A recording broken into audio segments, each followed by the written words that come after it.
watching CBS 8 Mornings at 6. Those Santa Ana winds return this weekend. Thanks for being here on this Friday. I'm Eric Connert. And I'm Netta Irampour. We're going to start off here with meteorologist Evan Narani to talk about this elevated fire risk. Good morning, Evan. Good morning. Something nobody really wants to hear going into a holiday. Halloween. Fire risk is going to spike quite a bit. Sunday through Wednesday seems to be the time frame. So as we head into the weekend, that means that Saturday-Sunday stretch, Saturday is going to be much cooler, involve a good amount of cloud cover. And then once those Santa Anas pick up by Sunday, all those clouds that you see, those are going to clear out to the west, excuse me. They will be pushed to the west essentially. So take a look at what we have for this afternoon. Widespread low 70s. This is still cooler than average. When that ridge of high pressure builds and the Santa Anas come back in play, 80s are going to be common. Coming up, we'll talk about just how warm we'll get through your Halloween, how to plan out the trick-or-treating forecast. It'll all be in just about 5 minutes or so. Back to you. Thank you so much, Evan. And now take a look at this new video from overnight. While many of you were sleeping, look what happened. This optometry has a mess to deal with this morning after a driver crashed right into it. It happened just after 1 this morning in the 4500 block of College Avenue in El Cerrito. As you can see, the crash caused a lot of damage to the car and to that building. Still not clear if anyone was hurt by this or the extent of their injuries. Right now, we're working to gather more information. Overnight, we learned investigators are looking into whether the suspect in the Maine mass shooting was searching for his current or ex-girlfriend. It's unclear if she was at either the bowling alley or the restaurant that was targeted in these shootings. We have also learned the suspect is an Army reservist and expert marksman who was recently hospitalized for mental health issues, including hearing voices. Right now, police are urging residents in Lewiston to shelter in place still as they are looking for the suspect. Meantime, we're hearing from the families of the 18 people killed. Arthur Bernard left his oldest son, 42-year-old Arthur Strout, at the bar and grill just minutes before the shooting began. In the end, he was by himself, no family. Kills you. I can't imagine the pain they're going through. Heavily armed FBI and ATF agents searched 2 homes yesterday. A federal official telling CBS News investigators found a note inside one of them. Sources saying this was not simply a suicide note, but would not elaborate further. Now, a big heads up for you if you're going to be traveling to the airport this morning. There is a new entrance for Terminal 1. Take a look. Yeah, so things are changing. Construction crews have been working throughout the night to open up the new lane. CBS 8's Regina Yurita live at the airport now with the changes that people can expect to see this morning. Hi, Regina. Yeah, good morning, Netta and Eric. Well, this morning, travelers are looking at a new entrance to the Terminal 1 drop-off. The old one has been blocked off because of construction that's supposed to further the process of a new T1 project. So today, airport officials are advising pedestrians and drivers that you look at signs, that direct you where to go, especially because you're dealing with a lot of construction in the area and you can easily miss the new entrance. Thursday through Friday, our construction crews will be working through the night to open that new lane and put up signs so people know where they're going. And that's Nicole Hall. She's a spokesperson for the San Diego International Airport. She tells us the new entrance to Terminal 1 will make things a lot more efficient. So this is all part of an ongoing project to replace the old facility with an expanded building capable of handling far more passengers.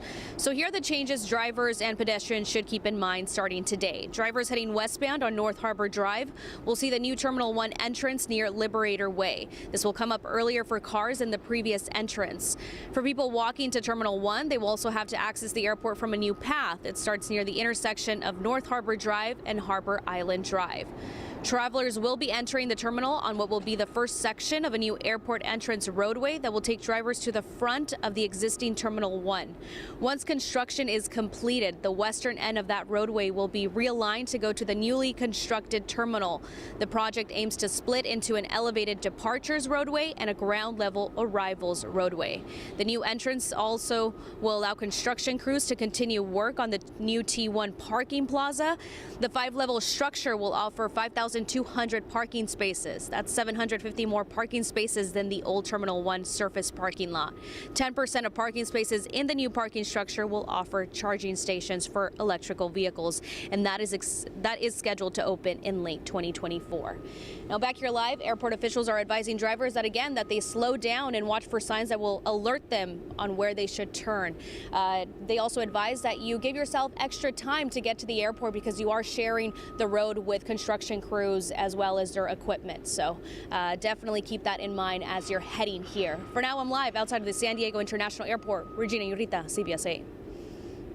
Regina, thank you. Overnight, U.S. military forces launched airstrikes on 2 locations in eastern Syria linked to Iran's armed forces. It's in retaliation for drone and missile attacks against U.S. bases and personnel in Iraq and Syria. 1 person died, 21 others were hurt. We learned overnight 900 troops being deployed to the Middle East, but so far none from San Diego. And in the last hour, we got some new video here of the Israeli military ground raid in Gaza. The IDF says it killed fighters and destroyed tunnels overnight. This is ahead of an expected ground invasion. Yesterday, Arab leaders made a joint plea for a ceasefire to allow humanitarian aid in. And now this just in, the Biden administration wants to convert commercial buildings for residential use. About 3 hours ago, the White House announcing these plans for more affordable housing in this country. Officials say office vacancies are at a 30-year high. This new guidance will help local governments get financing to convert these commercial buildings. That could really change a lot of things in San Diego. The goal is to also use properties near public transit. This morning, more cases of E. coli are being tied to a Mexican restaurant in Forest Ranch. According to a new lawsuit against the company that owns Miguel's Cocina, there are now 15 cases, up from 13. The woman suing says she had to go to the hospital days after eating at the restaurant. Miguel's Cocina voluntarily closed on Tuesday. County officials have not determined which foods were contaminated. 11 new cases of Mpox were just reported in San Diego. That's why the county is encouraging everyone to get vaccinated. We just confirmed overnight there are appointments available for this morning. The state website myturn.ca.gov says you can get an appointment at the public health centers in Oceanside and Escondido today. Other locations have appointments for Monday. Mpox, formerly known as monkeypox, is spread through close physical contact with someone who has the virus. During last summer's global outbreak, Mpox affected mostly the LGBTQ+ community, but anyone can get Mpox. It causes rashes or sores that can last 2 to 4 weeks. We have a link to the state website under the help button at CBS8.com. And now today will be mild, but Santa Ana winds are on the way. Let's check in with Evan now. It's going to be a big change in the forecast that we see. Number one, a dramatic climb in temperatures, but the biggest thing that firefighters are going to be paying attention to is that climb in fire danger, our elevated fire risk as we get into the weekend and early next week. So in particular, it's Sunday through Wednesday.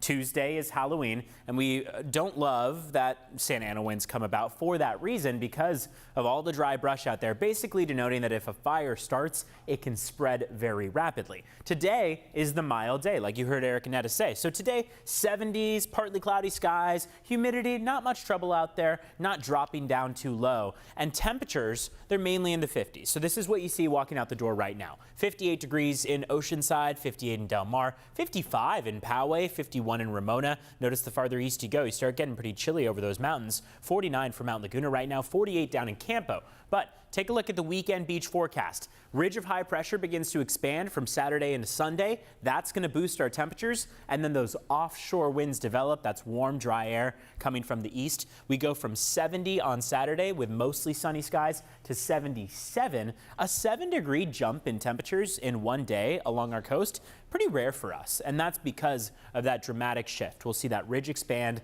and we'll see those Santa Anas come back into play. So when we talk about the warming trend we have on hand, if you're planning out your weekend, Saturday, that's going to look a lot different at 72 degrees versus Halloween itself at 81, nearly 82 degrees. So that is a big jump in temperatures that we'll see, clearer skies and much drier conditions. If you're susceptible to maybe dry skin, you're going to want to factor that into your morning routine. A bit more moisturizer could come in handy. Lip balm, of course, because we know that when we get dry and humidity drops down to the single digits, we tend to feel it. And like I said, those firefighters riders are especially concerned about it. Let's take a look at your drive times and how things are looking out the door right now. So far, as we've gone through the morning commute, we've actually seen a little bit pop up on the screen. So I want to take you to two different things that are occupying our maps here. First is a stalled vehicle on the 15 southbound near the 52. That's not causing any tremendous backups, nor is this crash farther south. Slow lane blocked with a crash on the 5 southbound near 19th Street. Again, volume is still very light this morning, but we'll keep tabs on this because if they stay active, well, that's when we could start to see some backups. Let's take a look at your drive times out the door. Right now, San Ysidro Port of Entry, your Friday morning commute, 110 minutes, nearly 2 hours is how long that's going to take. Otay Mesa Port of Entry, you're looking at about an hour and a half, 90 minutes in total. Ned and Eric, back to you. Still ahead, highway robbery, literally the wild moment that had people thinking they were on a film set. I got sick and our staff started getting sick, sinus infections, and the stench of sewage was so repellent. The wide-ranging impacts of cross-border sewage contamination.